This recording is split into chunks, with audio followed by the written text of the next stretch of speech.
नमस्कार। एक बहुत महत्वपूर्ण जानकारी, जो ग्रह परिवर्तन होते हैं राशियों में, उनका क्या प्रभाव होता है और उनकी जो सीक्वेंस है उसको मद्देनजर रखते हुए हम कर्क राशि पर बात कर रहे हैं बहुत विस्तार से। कर्क राशि के सभी हमारे अपने सब भाई बहन गंभीरता से इस बात को लेंगे और सोचेंगे और इस पर विचार भी करेंगे और इससे बचने के उपाय भी सोचना है। तो हम बात कर रहे हैं पाप कर्तरी योग। कर्क राशि के गोचर में इस समय अष्टम भाव पर कष्ट देने वाले 3 ग्रहों का संचरण हो रहा है। नंबर 1 सूर्य, दूसरा शनि, दोनों पिता पुत्र शत्रु, लेकिन साथ में कर्क राशि के द्वादश भाव और तीसरे भाव का स्वामी जो अच्छा फल प्रदान नहीं करता वो भी आपके अष्टम में है। अष्ट का मतलब ही कष्ट है, लेकिन यहां बात समाप्त नहीं होती। ये तो सब जानते हैं, नेट पर देख सकते हैं, पंचांग में देख सकते हैं। भारत के सभी अच्छे अच्छे ज्योतिषी चिल्ला चिल्ला करके वीडियो बनाते हैं और लिखते हैं ये होने वाला, ये होने वाला, लेकिन इस बात की गंभीरता का आशय ये है, तात्पर्य ये है कि अष्टम भाव जो कष्ट का है वो भी कष्ट में है। अष्टम भाव को भी कष्ट है। क्यों? क्योंकि अष्टम भाव भी पाप कर्तरी योग से पीड़ित है। क्यों?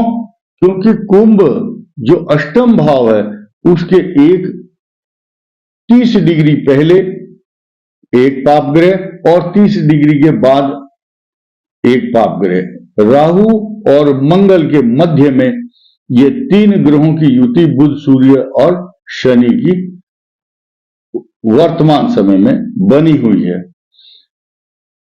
अब हम इस बात को इस तरह से कह सकते हैं विश्लेषण के तौर पर कि बृहस्पति की दृष्टि कुंभ पर नहीं है।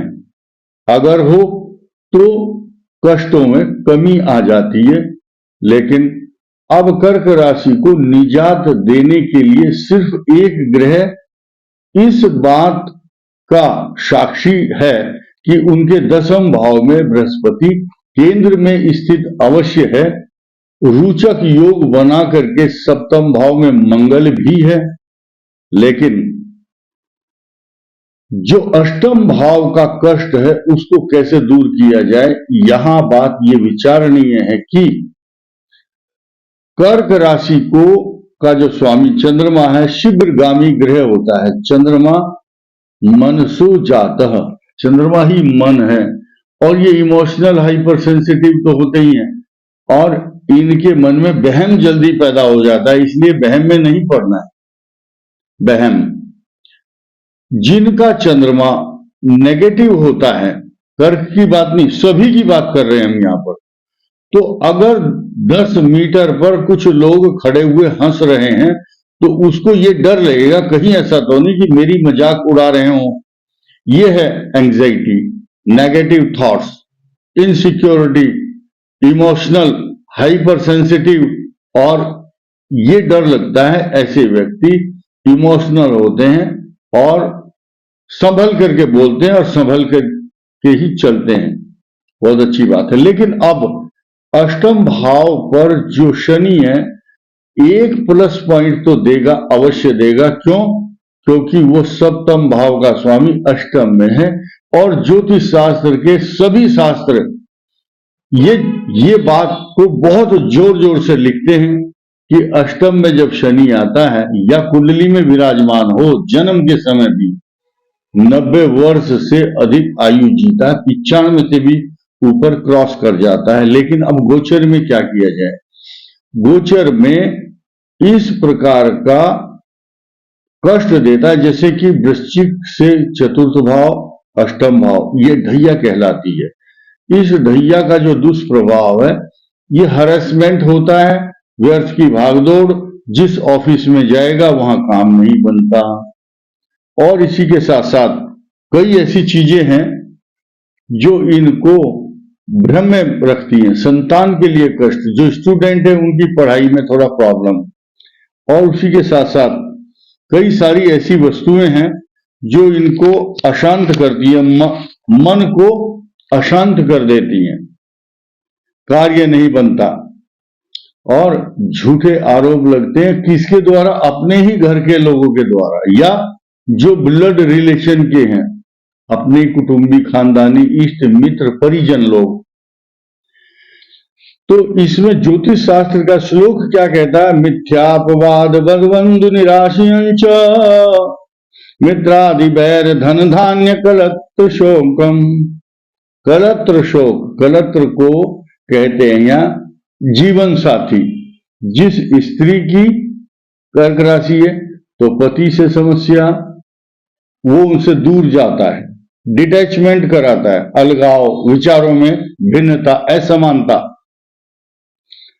और आशा निराशकृत निष्फल सर्व शून्यम, आशाएं निराशा में बदल जाती हैं तथा जो आदमी मेहनत करता है वो उसका किया हुआ कर्म जो है शून्य हो जाता है। कृत निष्फलम सर्व शून्यम शनिश्चर दशायाम सततम नराणाम। शनि की महादशा हो अगर खराब तो निरंतर कष्ट देती है, या शनि की ढैया में या साढ़े साथी में इस प्रकार की निराशाएं होती हैं। इतना बड़ा भ्रम, आपका चश्मा, आपका मोबाइल, आपका पेन या पैसे अभी अभी कहीं रखे हैं, आप भूल जाओगे, 1 घंटा तक परेशान रहोगे और नेगेटिव थॉट्स आएंगे, कहीं मेरा कुछ बुरा ना हो जाए। लेकिन मन को मेडिटेशन करके शांत रखना, डरना नहीं है, आपका कुछ भी अनिष्ट नहीं होगा। लेकिन जब आपको ये बता दिया गया कि ये शनि कष्ट देता है तो वाहन ठीक से चलाना, हर समय जागृत, चौकस रहना चाहिए, तीव्र चौकस। ऐसा करने से आपको मानसिक बल मिलेगा, आत्मविश्वास बढ़ेगा और आपको ये भी पता रहेगा कि मैं सावधान हूं। कुछ लोग कई बार इस बात को लेकर के परेशान रहते हैं। किसी से पूछा कि भाई तुम कैसे हो? बोला टेंशन ही कोई नहीं, इसी बात की टेंशन है। मुझे कोई टेंशन नहीं है, इसी बात की टेंशन है।